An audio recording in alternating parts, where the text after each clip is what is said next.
Bwana kaka, habari yako? Salama, habari za jioni. Mmekuwa na mchezo mzuri sana licha ya kupoteza goli 3-0 dhidi ya Simba.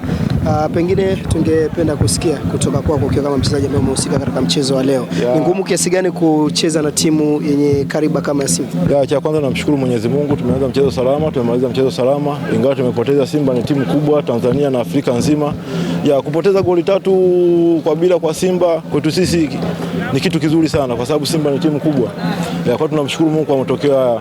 Tunamshukuru mwalimu wetu, alikuwa ametufunza tuheshimu Simba ni timu kubwa, na ukiangalia hata sisi wenyewe tumejitahidi kwa sababu bado ni wachezaji wadogo na timu ndogo, daraja la 3, tumejitahidi kwa kusema kweli. Nataka kusikia momenti yako.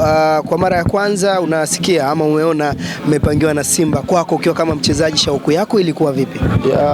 Kitu cha kwanza kwa napenda kumshukuru Mwenyezi Mungu, ni kwa mara ya kwanza mimi nacheza na Simba, ingawa bado ni mchezaji. Kwa hiyo ni kitu kizuri sana kwenye maisha yangu. Kuna kitu fulani nimekiandika kwenye maisha yangu ya mpira.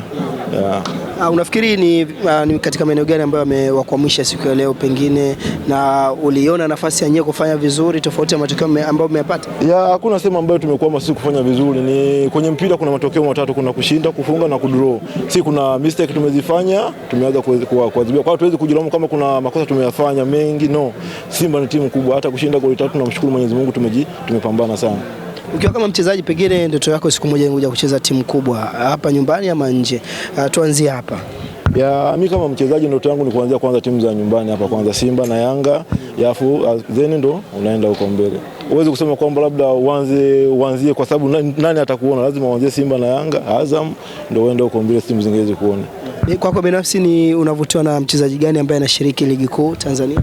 Kwangu binafsi wa kwanza navutiwa na Elim Panzu, Pacome Zouzoua, ndio wachezaji ambao mimi nawapenda sana. Nakushukuru sana. Nashukuru sana mwandishi wa habari.